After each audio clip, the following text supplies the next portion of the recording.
In Racing Through Time, we look at the great drivers, the cars, the races, and the circuits that made motorsport history. Ferrari is probably the most famous name in racing, but as a mark, it only appeared in the 1940s. Enzo Ferrari had a long career in motor racing before he set up his own company.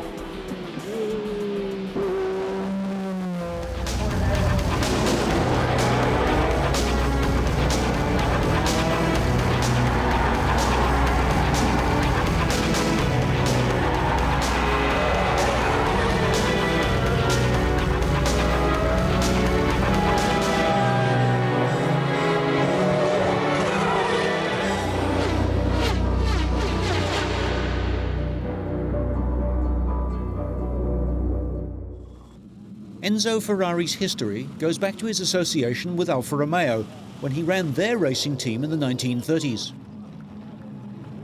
Post-war, the ambitious Enzo wanted to create his own racing cars, and he financed this by building expensive sports cars. Success in both areas led to the growth of the company that has been an integral part of racing for over 50 years. Ferrari remains the crowd favourite, and their appeal is worldwide.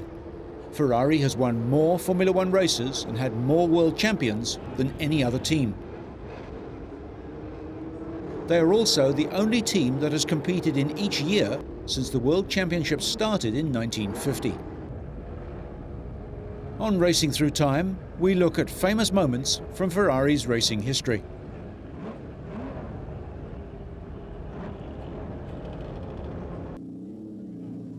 On February the 18th, 1998, celebrations began to mark the centenary of Enzo Ferrari's birth. He was born on the outskirts of the northern Italian town of Modena. 100 years later, a statue commemorating his career and life in racing was unveiled.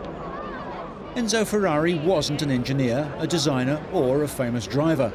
His skill was administration and making sure he had the best talent available for his racing team. The production sports car business grew out of the racing success. I think the city of Modena finally recognized their #1 citizen in the best possible way with a monument which will be there forever. Enzo Ferrari's early life was spent around cars because his father ran a metal and motor repair shop. Watching the famous drivers of the day, Lancia and Nazzaro race, fired young Ferrari's ambition to become a racing driver. His First World War army service was spent shoeing mules, and he was invalided out of the army due to ill health, and difficult times followed. Short of money and out of work, he joined the CMN company, driving cars in the factory, which in turn led to racing. He then moved to Alfa Romeo as a driver and became a noted performer. In 1920, he was second in the Targa Florio, and his best result was winning the Coppa Acerba at Pescara in 1924. However, his managerial skills were taking over, and by 1929, Ferrari wanted to control his own destiny. With the help of the Caniano brothers, Augusto and Alfredo, heirs to a textile fortune, he formed Scuderia Ferrari. Alfa Romeo agreed that Ferrari should run their racing team under the Scuderia Ferrari banner. The Scuderia's main task was to assist wealthy Alfa Romeo customers with their racing by providing delivery and mechanical support in a turn-up-and-drive operation. He signed professionals like Campari and Nuvolari to join the amateur drivers, and in his first year, Scuderia Ferrari could boast 50 full and part-time drivers. Everything went well until 1933, when Alfa Romeo was nationalised by the Italian government, and the works announced that it was withdrawing from motor racing. The Scuderia was a more autonomous organisation than just running the factory cars. The prancing horse on the Scuderia badge replaced the four-leaf clover quadrifoglio emblem of the official Alfa Romeo team cars.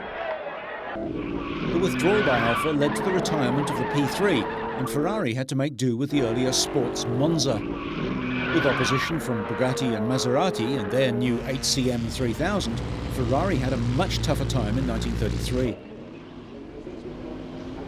With the Monza Alfa suffering reliability problems, Italian ace Tazio Nivellari moved to the Maserati team during 1933. Ferrari cultivated trade support from Pirelli, Bosch and Shell.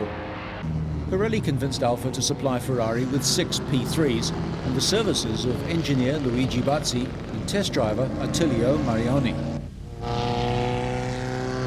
The Scuderia was now, in effect, Alfa Romeo's racing department, but during the mid-1930s they were unable to compete with the Mercedes-Benz and Auto Union onslaught. In 1937, Ferrari suggested to Alfa that they build 1.5-litre Voiturette-class cars, but what he got was Alfa Romeo's decision to bring the racing effort back in-house.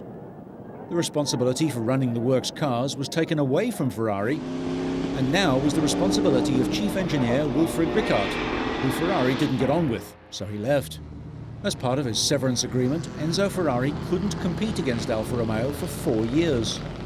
Ferrari started a new company called Auto Avio Costruzioni, SPA, which produced machine parts and, quietly, some racing cars. After the Second World War, Enzo Ferrari was ready to start again, building sports cars under his own name at Maranello, where the factory remains to this day. This is the oldest surviving Ferrari, a 166, chassis number 002. The cycle wings could be taken off for racing. The first success was in Rome in May 1947. Cortese sulla nuova Ferrari 125 è scattato in testa. Barbieri su Maserati, tenace inseguitore, premiato con uno splendido secondo. These early Ferraris were built around a Colombo-designed V12 engine in capacities from 1.5 to 2.5 litres.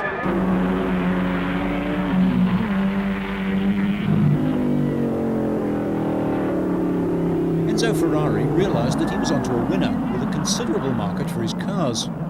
Racing was not used to sell more cars, rather cars were sold so that the team could go racing. Ferrari was not sentimental and cars that weren't sold were scavenged for parts or scrapped. Ferrari was beginning to win major races. Clemente Biondetti won the Targa Florio, the Mille Miglia and the Tour of Sicily in 1948 and 1949. Former Scuderia Ferrari driver Luigi Chinetti lived in America and ordered 6 of these cars, which he quickly sold. Chinetti also gave Ferrari an important race win, the 1949 Le Mans 24-hour.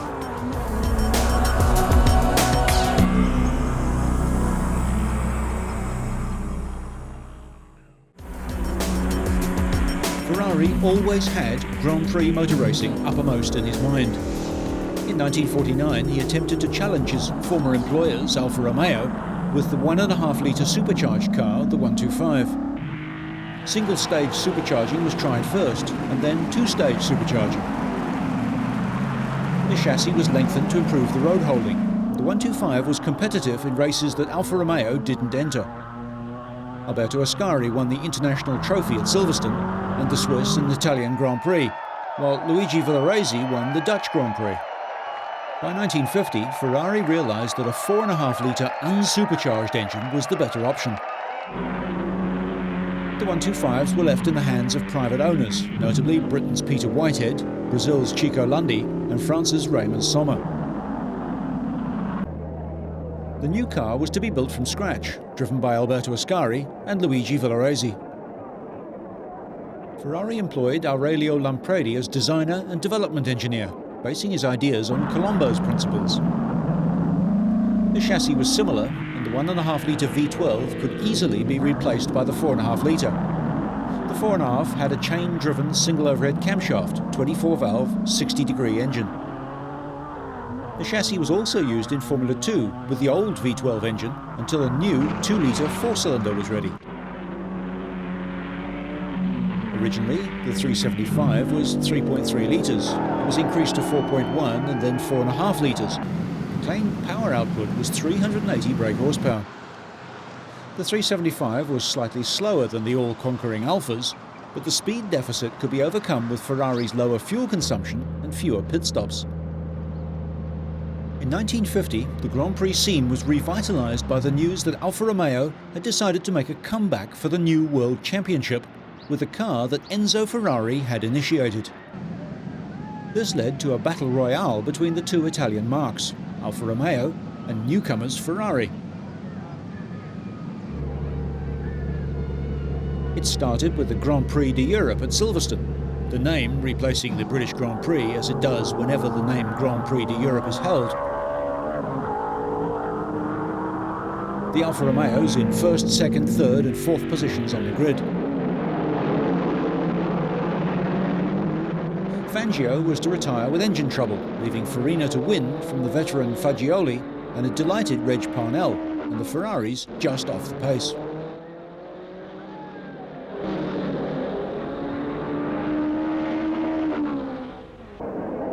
At Monaco, Fangio won after avoiding a huge pile-up on the first lap, while Farina drove to victory in the Swiss Grand Prix at Bern.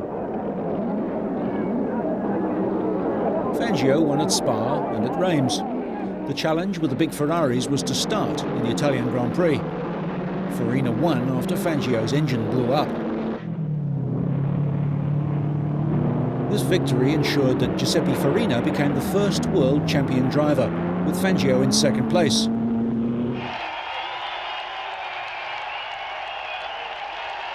Ferrari continued to develop the 375, and they won the Peñarín Grand Prix at Barcelona, the final race of the year, where Alfa Romeo didn't enter. The order: Ascari, Serafini and Taruffi after Reg Parnell and Peter Walker had retired the BRMs in their Grand Prix debut. Ascari finished the season in fifth place. In 1951, Argentinian Froilan Gonzalez joined Ferrari. Fellow countryman Fangio won a rain-affected race at Bern, with Alfa Romeo test driver Consalvo Sanisi in second place and Farina third. Spa was won by Farina after Fangio was delayed by a jammed wheel spline. Ascari and Villaraci were placed second and third for Ferrari, only a short distance behind. Alfa again won at Reims. But at the British Grand Prix, it finally happened, a Ferrari beating the Alfas. To the cheers of the crowd, the portly Pampas Bull, as Gonzalez was known, took the lead, and from that moment it was Gonzalez all the way. Fangio was second, and Villaraci and another Ferrari was third. At the Nürburgring, Ascari took the battle to Alfa Romeo, and even with an unexpected stop for tyres, still won, with Fangio second and Gonzalez third. The Italian Grand Prix saw 4 Alfas lining up to meet 4 Ferraris. In a race of fluctuating fortune, the reliability of Ascari's Ferrari won the day. Gonzalez was second and Farina third. He'd been delayed by a slow Alfa pit stop and a leaking fuel tank. Fangio led Ascari by just 2 points in the World Championship as they went to the Spanish Grand Prix. The championship would be decided there. The Ferrari team decided to change their wheel size at the last moment for this race. It proved to be a great mistake, as all of their cars suffered from thrown tyre treads. It left Fangio in the lead, and he held on to win the race and the championship. Alfa Romeo now withdrew from racing, as they didn't wish to develop a new car for the Formula. 1952 saw the 4.5-litre Ferrari the only really competitive car available for Grand Prix racing, so the championship was run to Formula 2 regulations. Lampredi had designed the new 2-litre 4-cylinder unit for Formula 2, using 2 plugs per cylinder and 2 dual-throat Weber carburetors. This was installed in a Formula 2 chassis with a new de Dion rear suspension. Ascari was in complete control with his Ferrari 500 all season, helped by the fact that Fangio was injured in a serious accident during the Monza Grand Prix in his Maserati and was out of action for the rest of the year. Piero Taruffi won the first race of the year, the Swiss Grand Prix, for Ferrari, with Ascari winning the British, French, Dutch, Belgian and the Italian races, and the World Championship in the process. 1953 and the Argentinian Grand Prix counted for the championship for the first time. The Ferrari team carried on where they'd left off, Ascari winning from Villaraci and new Ferrari driver Mike Hawthorn. Ascari then went on to win the Dutch Grand Prix and the Belgian Grand Prix. At the French Grand Prix at Reims, it was a memorable race between Fangio's Maserati and Hawthorn's Ferrari. Hawthorn won by less than a second when he outthought Fangio at the last corner. Ascari led the British Grand Prix from start to finish. Fangio was second. Ascari failed to finish the German Grand Prix after a loose wheel and blowing up Villaraci's car. Farina won that race for Ferrari. The Italian Grand Prix was a repeat of Reims, with a close struggle between Ferrari and Maserati. Ascari and Farina with the Ferraris, and Fangio and Marimon in the Maseratis. On the last corner, Ascari spun. Farina was forced onto the grass, and Fangio went through to win. Alberto Ascari had sufficient points to win consecutive World Championships for Ferrari. While Ferrari was almost unbeatable in Grand Prix racing, he was having more competition in sports car racing. The Mille Miglia was a Ferrari preserve. Gianni Mazzotto won in 1950, Villaraci in 51 and Bracco in 52. And the 1953 race resulted in a narrow win for Mazzotto, who held off Fangio with the Disco Volante Alfa Romeo to win.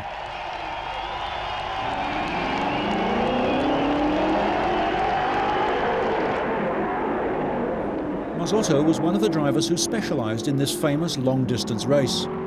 Fangio was leading at Siena, but with 160 kilometres to go, he lost steering on one wheel, which allowed Mazzotto to pass him.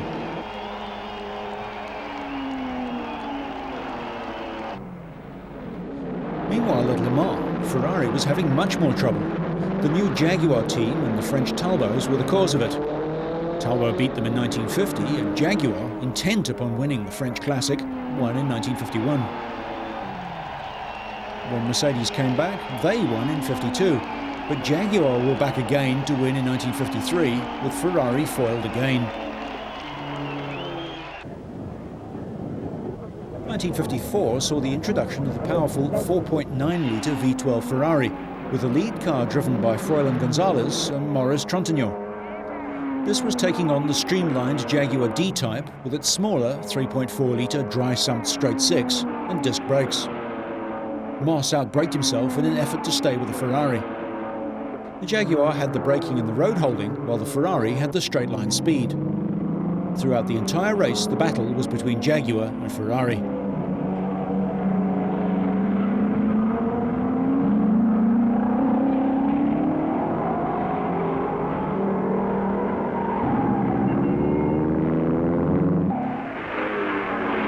By Sunday morning, the Ralt Hamilton D-Type was fighting it out with the Gonzalez-Trontignan Ferrari when the rain came. Sliding the car, Hamilton was in superb form. The car had been damaged in a minor accident during the night. Ralt was struggling in the final stages, wearing goggles. When the Ferrari came in for the final pit stop, the car was reluctant to start. The gap between the two was coming down.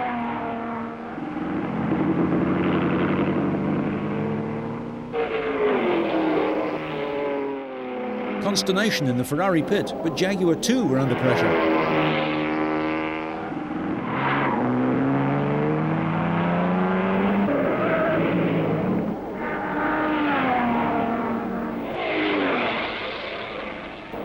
Ralt was brought in and Hamilton, complete with a visor, put back behind the wheel of the car.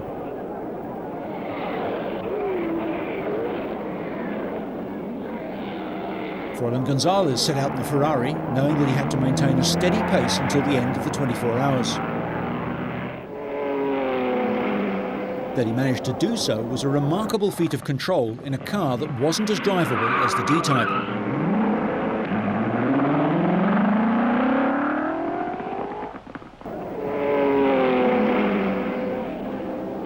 Duncan Hamilton was closing up all the time. By a narrow margin, Ferrari took the 1954 Le Mans 24-hour race. Maurice Trontignan celebrates with Gonzalez, while Duncan Hamilton brings in the Jaguar D-Type to the applause of the crowd, finishing second. 1954 saw the introduction of the 2.5-litre formula for Grand Prix racing. It was created to encourage development of the unblown engine, which was more value to production car engineers than supercharged cars. There was also a general move towards chassis frames constructed of small-gauge tubes. In 1954, Lancia joined in with their new D50 cars. Here was another step forward, as the Lancia's V8 engine was used to stiffen the chassis frame and the front suspension was fitted to it.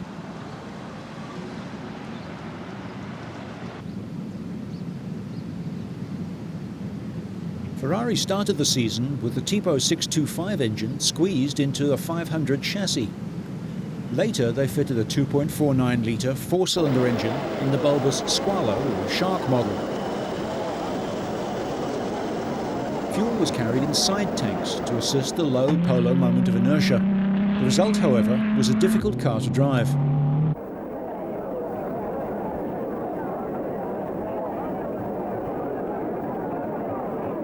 Maserati raced the 250F, developed from their Formula 2 car, and this was the Maserati that became known as their greatest Grand Prix car ever. Fangio got the season off to a good start, winning the Argentinian and the Belgian Grand Prix in the 250F before Mercedes-Benz came on the scene. Mercedes made their return to Grand Prix racing in the French Grand Prix at Reims. Fangio and Kling came first and second in the W196 with its all-enveloping streamlined body.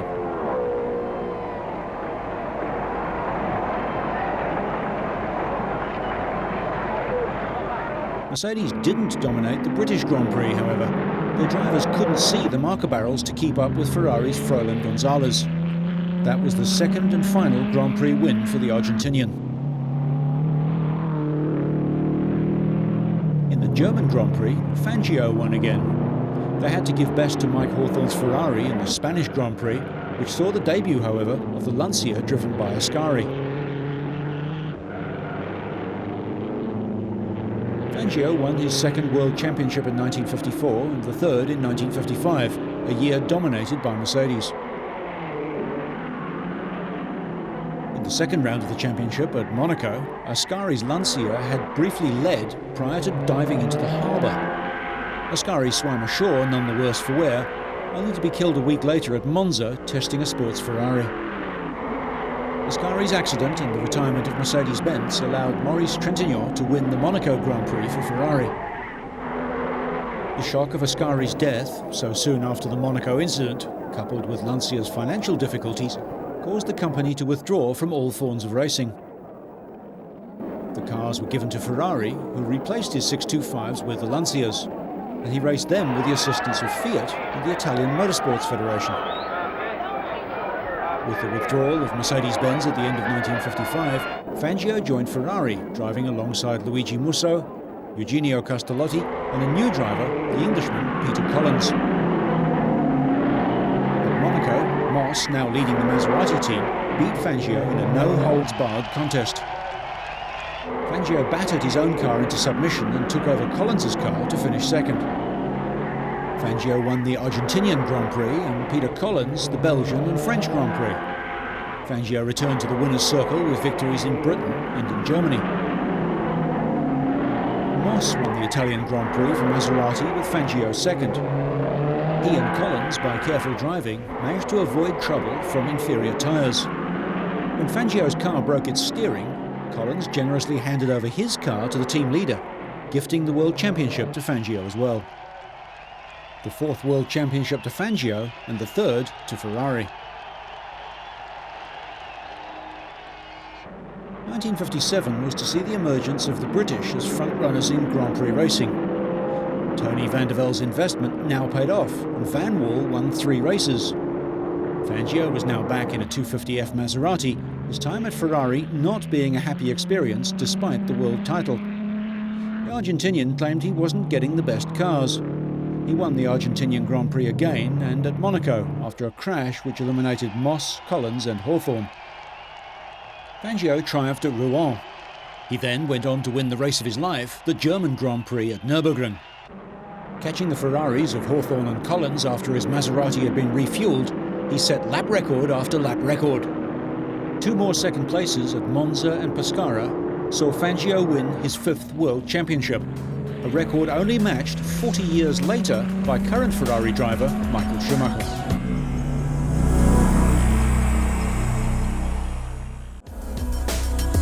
In 1958, the Van Wall team was ready to take on Ferrari, but Mike Hawthorne was calculating in his World Championship year in the Ferrari, winning by just a single point from Moss in the Van Wall. Ferrari introduced the famous Dino Ferrari with its V6 engine, named after Ferrari's son Dino, who had helped design it prior to his untimely death from a wasting illness.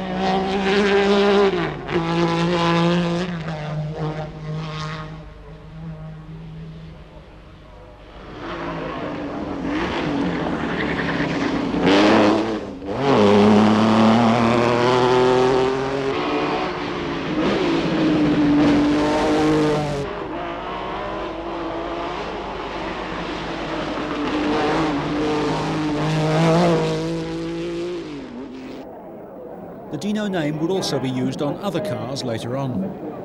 The Dino 246 Ferrari, with its double overhead camshaft, 2.5-litre V6, developed 280 brake horsepower on avgas, which was now compulsory because alcohol-based fuels had been banned. Ferraris were driven by Hawthorne, Collins, Musso and Von Trips, and the American Phil Hill during the season. Sterling Moss drove Rob Walker's Cooper Climax to beat the Ferrari team in the Argentinian Grand Prix. Maurice Trintignant in the same car beat them again in Monaco. Ferraris were completely outclassed at Zandvoort, Hawthorne managing to struggle up to 5th. He protested to Ferrari, who took the comments to heart and produced a car that won pole position in the next Grand Prix at Spa. Collins led, but was an early retirement. Tony Brooks took the lead in his van wall, leaving Hawthorne to finish second.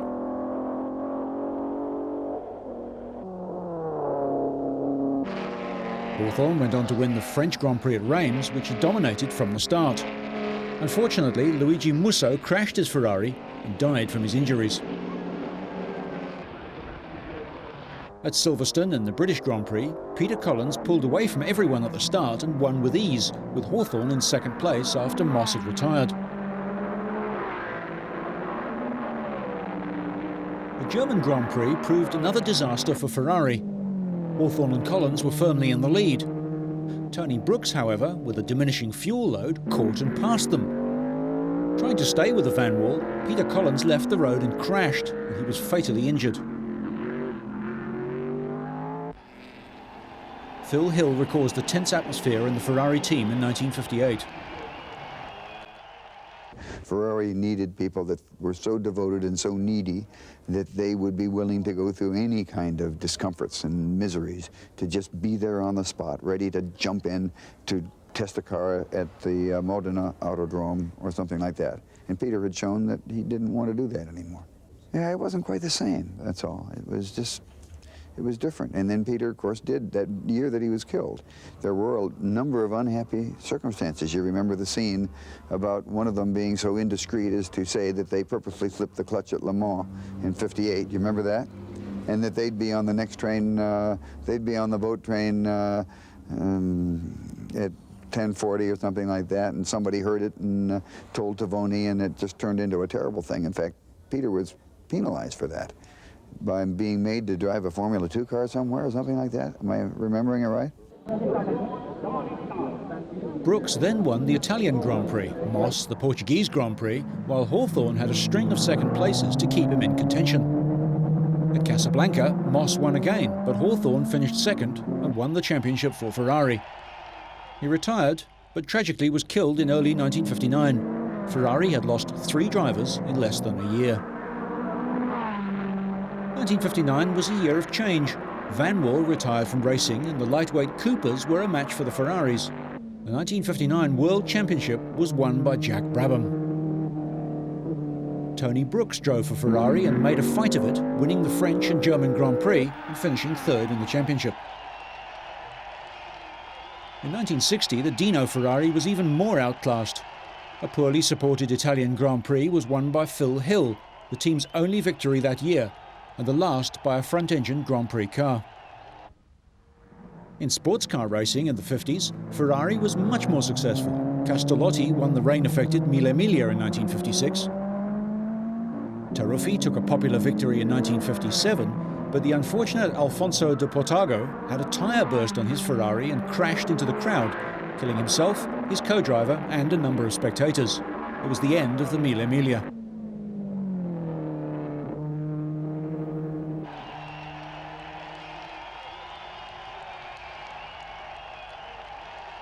In 1958, Ferrari introduced the new 3-litre V12 Testarossa sports car.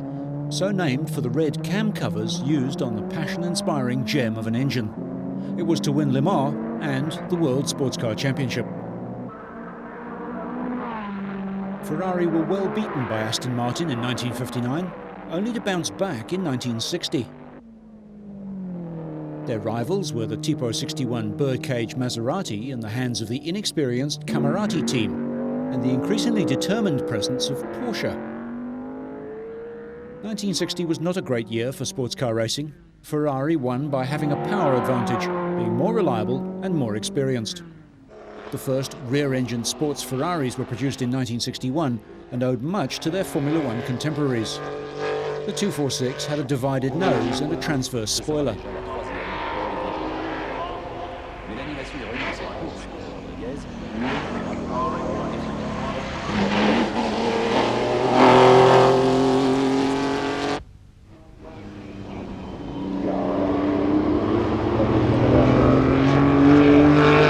Its only 1961 success was the Targa Florio. The trusty old Testarossas were to triumph at Le Mans. The rear-engine revolution at Ferrari introduced many different models, beginning with the 250p. Ferrari won Le Mans every year from 1960 to 1965, and these 6 victories firmly established Ferrari as the sports car company.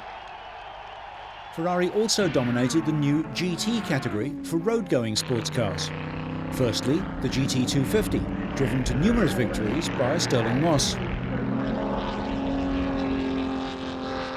One of the most evocative Ferrari designs, the GTO, followed. These cars, the most sought after and valuable of all Ferraris, were immensely successful. The GTO was followed by the GTO 275. Though the 1960 Grand Prix season was not a great success for Ferrari, they developed a new car for the start of the 1.5-litre Formula, which started in 1961.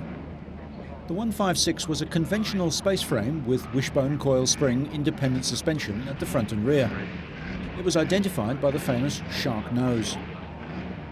First introduced was a 65-degree V6 developing 180 brake horsepower. Later, a wide-angle 120-degree V6 developed 190.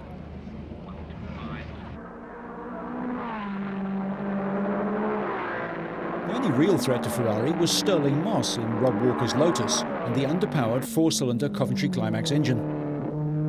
Moss beat the team comprehensively at the Nürburgring and at Monaco, finishing narrowly ahead of Ginther's Ferrari. Giancarlo Baghetti won his first 3 races in a Ferrari, entered to help young Italian drivers. Syracuse, Naples and the French Grand Prix fell to the only person ever to win a Grand Prix at the first attempt. The 1961 championship was a straight fight between Ferrari drivers Wolfgang von Trips of Germany and the talented American Phil Hill. Von Trips won at Zandvoort and Aintree. Hill won the Belgian Grand Prix and finished second at Aintree and the Nürburgring. Victory in the Italian Grand Prix ensured he became the first American to win the World Championship. Unfortunately, von Trips had collided with Jim Clark in a Lotus and crashed, killing 14 people. The death of his friend, rival and teammate took the edge off Phil Hill's triumph. Ferrari's fortunes have a habit of falling from the pinnacle of success one year to the depths of despair the next. And this happened in 1962. The team didn't win a Grand Prix during the year. The cars were revised, but they were outperformed by the new British V8s. Many of Ferrari's senior staff, including Phil Hill, Kitty and Tavoni, left during the closed season to join ATS. Joining Ferrari was John Surtees. And gradually we tested and we put together the Formula One V6 car and the V12 engined sports cars. And I went out and we won our first sports car race, which was very nice, at Sebring, and Nürburgring, the 1,000 kilometres. And the Formula One car worked quite well. It was down on overall performance on the Climax engines, but we worked hard and I was able to win my first Grand Prix that year at Nürburgring, where the help of a strong car and a usable car and the Nürburgring, the old circuit, it all sort of equalled things up and I was able to win. But Ferrari in those days, of course, was its own worst enemy because It was terribly political as a company, and it also had to balance the sports car racing program against the Formula One program. And so you never had a full year of effort take place into a particular formula. In 1964, Surtees was joined by Lorenzo Bandini. They were competitive throughout the season using V6 and V8 engined cars.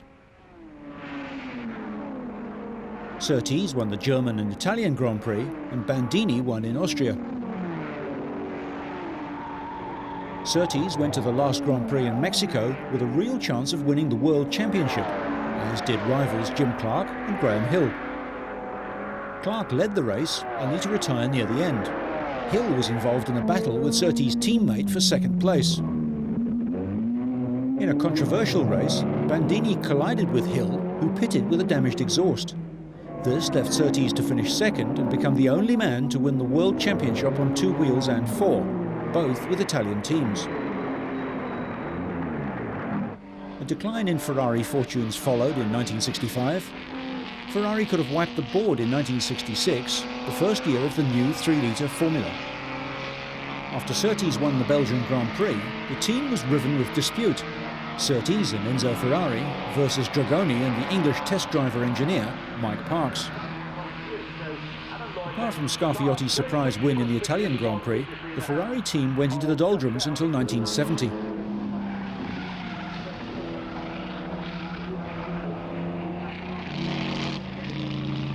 In sports car racing, Ferrari suffered at the hands of Carroll Shelby's Ford GT project, which trounced his cars at Le Mans in 1966 and 67.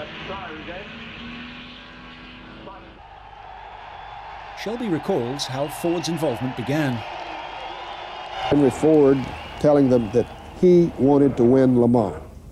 And when Henry Ford passed that word around at Ford, it was God talking. And they panicked. They went over and tried to buy Ferrari, and in a typical manner that the bureaucracy of a large corporation goes over and tries to bowl over a little guy, they found out they were dealing with a tough old son of a bitch that they weren't going to push around. So he told them to buzz off. Enzo Ferrari withdrew from sports car racing in 1968. A tentative return was made with a 3-litre V12 312P in 1969. But the team suffered at the hands of Porsche, who were improving every year. Derek Bell remembers Enzo Ferrari. It's strange, when I was with Ferrari, he was incredible. At that point, my wife at that time, she was very, very ill, and he was always very, very concerned about her health. And every day I'd go to the factory and he'd say, "How's your wife? Let's phone up the hospital, see how she is," that sort of thing. And he never ever put pressure on me. I mean, he used to say to me, "You know, we've got you a new car for this week, let's see how you go," and I'd always go quite well. But of course, the 312PB was introduced using the 3-litre flat 12 derived from the Formula One program. It could be described as a Formula One car with a full-width body. Detuned for long-distance events, the factory made a big effort and prepared the cars properly. The result was the 1972 cars, which comprehensively won the World Championship.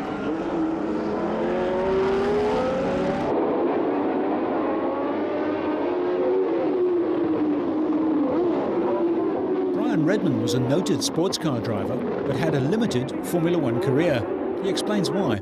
They were really terrific, and in fact I drove for Ferrari for 2 years and for Porsche for 2 years. So, but somehow those 69 and 70 in the Porsche, which was the first time they'd won the World Championship, somehow seemed a bigger thing than when I drove for Ferrari, who also won the World Championship in 1972. And then I drove again in 73. And in both cases, the teams were terrific. We had none of the famous Ferrari histrionics, the throwing and the yelling. We didn't have any of that. The team was run by the Swiss, Peter Scheckter. It was superbly run. And I only met Enzo Ferrari once. I went to Maranello and I was invited to lunch, and he only spoke 2 words to me. You know what he said? He got hold of my cheek and he went, "Nice boy." That was it. You nearly drove Grand Prix cars for Ferrari because you had a Formula 2 drive, then you had an accident which rather spoiled it all.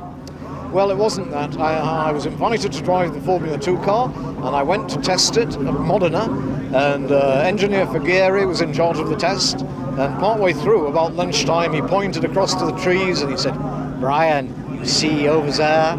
And there was this rain-coated figure. He says, "It's Signor Ferrari," you know, to make me go faster. So I tried a bit harder, and they asked if I'd drive the car at the Nürburgring on the Sudschleif, which is still a very difficult track, uphill and downdale, and about 4 miles around instead of 8 miles around. And in practice I did fine, I was fine, the car was nice, I liked it, and I came in 10 minutes from the end of qualifying, and Fangio said to me, "Why you come in?" I said, "I've gone as fast as I can." He said, "Go out and try harder." So I went and drove like a maniac. He said, "You're in 10th place." And I went a tenth of a second faster, and I'd been in 4th place all along. So I was pretty unimpressed with this. And so in the race, I was lying 4th in a tight bunch. Jackie Ickx, the team leader in the Ferrari, was 1st. Piers Courage was 2nd in the Brabham, and Kurt Ahrens, the German, was 3rd, and I was just behind Kurt.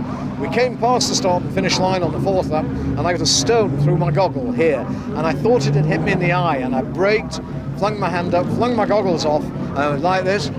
And then I went around the track, another 4 miles at very slow speed, came into the pits, Fangio said, Brian, what to stop?" I said, And he went, "It's okay, where are your spare goggles?" I said, "I don't have any." And he flung me Ickx's spare goggles, which were dark green. And I drove like a madman, and I set a new record lap and finished 4th in the race.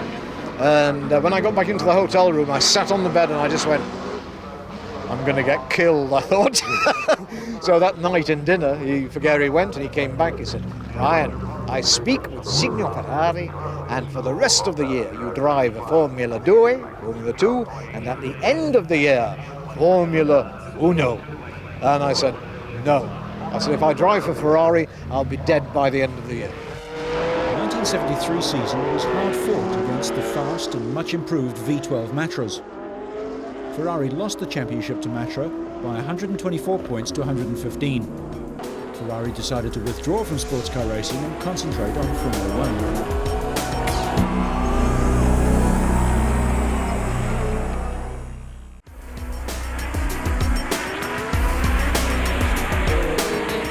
In 1970, Fiat, which had had a financial stake in Ferrari since 1956, applied pressure, which led to the much-needed financial support. Ferrari's chief engineer, Mario Frugeri, had made extensive modifications to the new 312B flat 12 engine. The early part of the season was dominated by Jochen Rindt and Jack Brabham, while Ferrari sorted out its lubrication problems. Once this was done, the 312B was the car to beat for the rest of the season. Jackie Ickx won the Austrian, Canadian and Mexican Grand Prix. Following Jochen Rindt's death in practice, Swiss driver Clay Regazzoni won the Italian Grand Prix. Jackie Ickx finished second to Rindt in the 1970 World Championship. He'd finished second the year before with Brabham, but 1970 was his best year.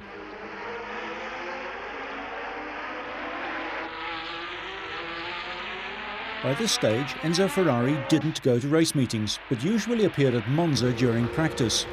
On race day, information was sent to him by team managers. 1971 and 72 were not so successful, although Mario Andretti won the South African Grand Prix at Kyalami in 1971. Jackie Ickx won the Dutch in 71 and the German Grand Prix in 1972. By 1973, Ferrari were in a trough, a very poor year with no victories as Jackie Stewart led the field to his final World Championship. 1974 saw Ferrari emerging once again. The performance of the 312B3s were more impressive. Austrian Niki Lauda had joined the team. He went on to win the Spanish and the Dutch Grand Prix, while Regazzoni won the German. Ferrari's potential was shown in 1975. Lauda took the championship away from the Ford Cosworth cars for the first time since 1968.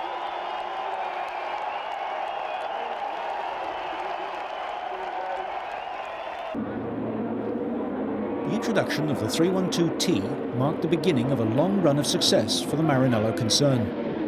Lauda had applied all his single-minded determination and cool analytical approach to motor racing. He dominated the 1975 season, winning 5 Grand Prix, while teammate Regazzoni won 2.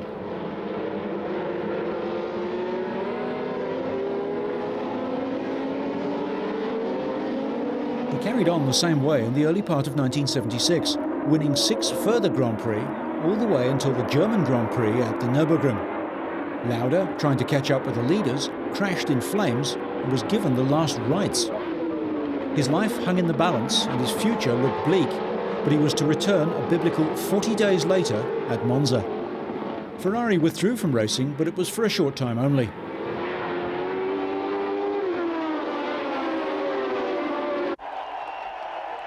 With typical aplomb, Ferrari spoiled it for him by employing the Argentinian driver Carlos Reutemann. The fight was on following the Italian Grand Prix, with James Hunt for the World Championship right till the last race in Japan. Lauda had to withdraw in terribly wet conditions with problems with his eyelids, which had been burned at the Nürburgring.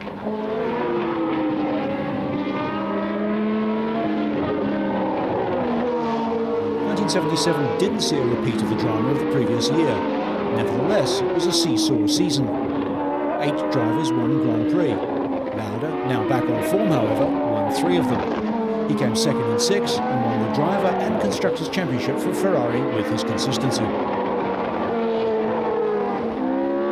1978, a new Ferrari driver, Gilles Villeneuve, showed tremendous talent, winning his home race, the Canadian Grand Prix. Enzo Ferrari signed the South African Jody Scheckter to join the promising Villeneuve for the 1979 season, which proved to be the greatest success. Scheckter won 3 Grand Prix, Villeneuve 4, and the season was Ferrari's, with Scheckter winning the championship and Villeneuve second. How did Scheckter remember his car? Pretty horrible car, and well, when I got there, I drove this car for two races, and it was terrible. And then we got the T4, which was really nice. Yeah, the last time I drove, it was strange because it felt like I hadn't been out of the car for more than a long weekend when I got back, and then for days or maybe a week after that, I kept on waking up in the morning thinking, well, what, I have to adjust it, I have to do that to make it go faster. And it was quite strange, and then it sort of wore off. Ferrari upheld Italian honour in Grand Prix racing, winning the World Manufacturers' Championship in 1982 and 83, still firmly guided by Enzo Ferrari.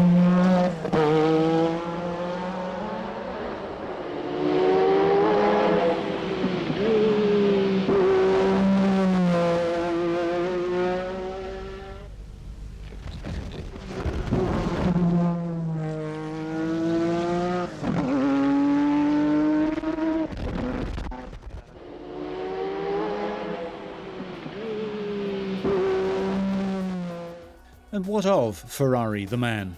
In his later years, Enzo was surrounded by close confidants, but was lonely and isolated, grieving for the son who didn't live to take up the torch. At the same time, however, he could be very straightforward. His idea of a pleasant Sunday lunch was a British-style roast and a glass of his favourite whiskey in front of the television to watch motor racing. And what about that, you might say? It happens in thousands of homes.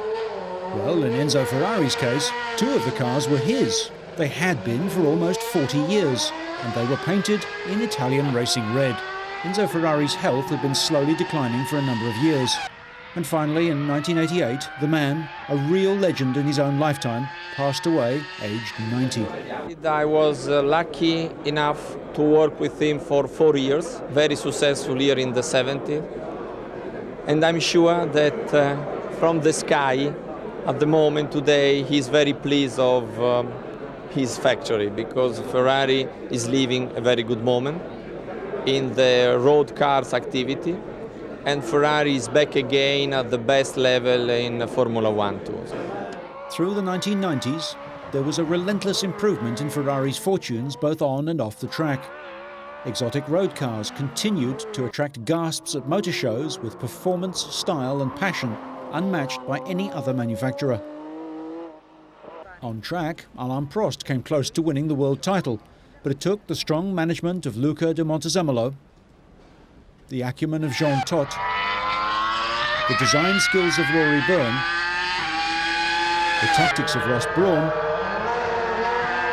the engine building of Paolo Martinelli, and most importantly, the focus of all these talents, Michael Schumacher, to lift the team to its highest level.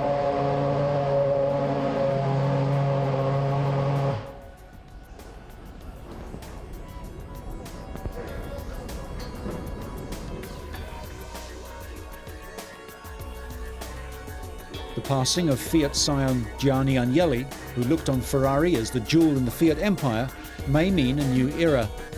Fiat may sell Ferrari into public ownership, helping to raise cash for the beleaguered parent company.